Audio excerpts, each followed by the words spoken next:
स्वागत है दोस्तों आप सभी का हमारे YouTube चैनल तपस्या टीच में। दोस्तों आज मैं बात करूंगा कि सेंट्रल बैंक का डेबिट कार्ड यानी कि एटीएम कार्ड आप कैसे अप्लाई कर सकते हैं। अभी आप लोग जिस फॉर्म को देख रहे हैं ये सेंट्रल बैंक का एटीएम एप्लीकेशन फॉर्म है, यानी कि इस फॉर्म को फिलअप करके हम लोग सेंट्रल बैंक का एटीएम कार्ड यानी कि डेबिट कार्ड प्राप्त कर सकते हैं। तो मैं बताऊंगा कि किस प्रकार से आप लोग भी इस फॉर्म को फिलअप करके अपने सेंट्रल बैंक के लिए एटीएम कार्ड अप्लाई कर सकते हैं। सबसे पहले हम लोग देखेंगे, लिखा हुआ है सेंट्रल बैंक ऑफ इंडिया, इसके जस्ट नीचे लिखा हुआ है डेबिट कार्ड यानी कि ए डेबिट कार्ड जिसको हम लोग एटीएम कार्ड भी बोलते हैं।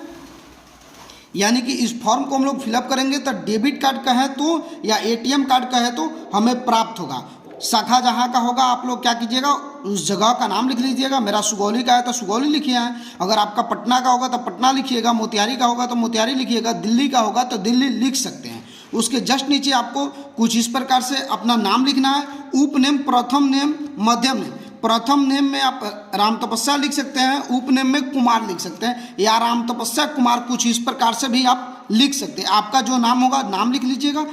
उसके बाद कह रहा है कार्ड पे भरा हुआ नाम, यानी कि आपको कार्ड पर कैसा नाम चाहिए, जो नाम का मीनिंग होना चाहिए 19 अक्षर का होना चाहिए, उससे ज़्यादा नहीं होना चाहिए। यानी कि तो कुछ इस प्रकार से हम नाम लिखें, राम तपस्या कुमार। अगर आप चाह रहे हैं, अगर आपका नाम शिवम है तो यहाँ पे शिवम कुमार लिख सकते हैं, राहुल है तो राहुल कुमार लिख सकते हैं।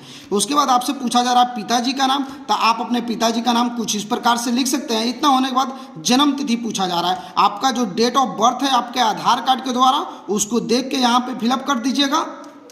उसके बाद लिंग पूछा जा रहा है, आप पुरुष हैं कि स्त्री हैं। पुरुष है तो पुरुष पे टिक आउट कीजिए, अगर आप स्त्री हैं तो स्त्री पे टिक आउट कर सकते हैं। इतना होने के बाद इस 6 नंबर वाले ऑप्शन को छोड़ देंगे। उसके बाद नीचे चलेंगे हम लोग। आपसे पूछा जा रहा है एड्रेस, आप कुछ विलेज इस प्रकार से लिख सकते हैं।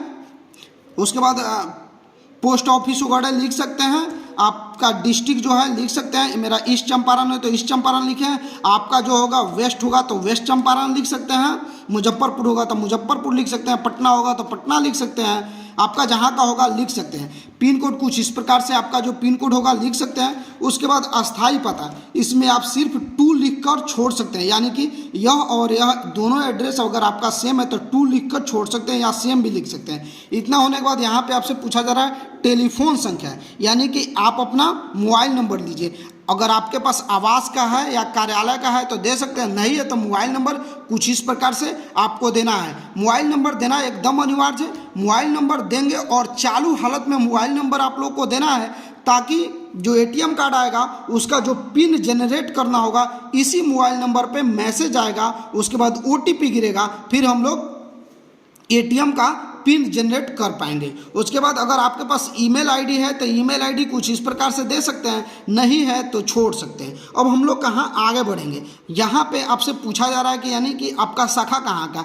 मेरा सुगौली का है, अगर आपका पटना का है तो पटना लिख सकते हैं, मोतिहारी का है तो मोतिहारी लिख सकते हैं, बेतिया का है तो बेतिया लिख सकते हैं, या कहीं का हो आपका उस जगह का नाम लिख लीजिएगा, यानी कि जहाँ का आपका शाखा है उस जगह का नाम लिखिएगा। उसके बाद खाते का प्रकार, मेरा जो अकाउंट है सेविंग अकाउंट है, आपका जो अकाउंट होगा आप लिख सकते हैं यहाँ पे। उसके बाद खाता का संख्या आपसे पूछा जा रहा है, यानी कि अकाउंट नंबर। अकाउंट नंबर कुछ इस प्रकार से आप लिख सकते हैं। मैं बताने के लिए 1 2 3 4 6 ऐसे करके लिखा हूँ। आपका जो अकाउंट नंबर होगा उसको सही से यहाँ पे लिख कर और दोबारा से जांच कर लीजिएगा। उसके बाद खाते का नाम, यानी कि आपका जो नाम है उसको यहाँ पे लिखना है कुछ इस प्रकार से। मेरा नाम राम तपस्या कुमार है तो राम तपस्या कुमार लिखे हैं। आपका जो नाम होगा यानी कि आपके अकाउंट में जो नाम होगा उस नाम को यहाँ पे लिख दीजिएगा। इतना होने के बाद हम लोग आगे बढ़ेंगे। यहाँ पे प्रकार पूछा जा रहा है बचत चालू ओडी, मेरा बचत खाता है तो बचत पे टिक आउट करेंगे। इतना होने के बाद दिनांक, यानी कि आपको करेंट डेट डालना है, जिस डेट में आप बैंक में अप्लाई करने जा रहे हैं अपने लिए एटीएम कार्ड या डेबिट कार्ड,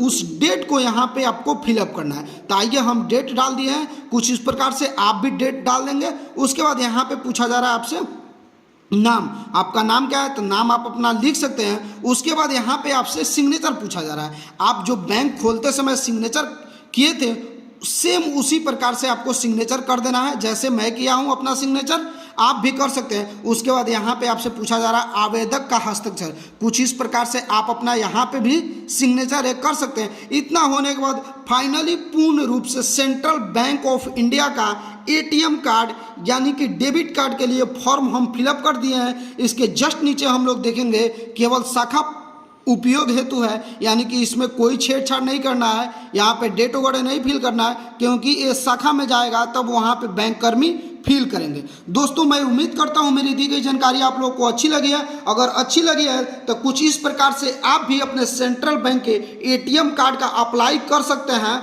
उसके बाद इस फॉर्म को फिलअप करने के बाद आपको आपके पासबुक का एक जीरोक्स कॉपी चाहिए, उसके बाद एक आधार कार्ड का जीरोक्स कॉपी चाहिए। अगर आप चाहते हो तो आधार कार्ड पे सिग्नेचर कर दीजिएगा, सिग्नेचर करके और इस फॉर्म को दोनों को तीनों को पिंचअप करके आप बैंक काउंटर में जमा कर देंगे। उसके बाद आपका एटीएम कार्ड अप्लाई हो जाएगा और बहुत जल्द 7 से लेकर 10 दिन में आपका नेम वाला यानी कि आप जो नाम देना चाहते हैं ये नेम वाला एटीएम कार्ड आ जाएगा। दोस्तों मैं उम्मीद करता हूं मेरी दी गई जानकारी आप लोग को अच्छी लगे। अगर अच्छी लगे तो मेरे वीडियो को लाइक कीजिएगा, अपने दोस्तों में शेयर कीजिएगा। अगर आप चैनल पर पहली बार आए तो मेरे चैनल को सब्सक्राइब करके बेल आइकन को ऑन कर दीजिएगा, ताकि मैं कोई भी वीडियो डालूंगा तो सबसे पहले आप तक पहुंचेगा और आप अपने घर पर बैठे बैंकिंग से जुड़ी सारी जानकारी लेते रहेंगे। वीडियो देखने के लिए थैंक यू।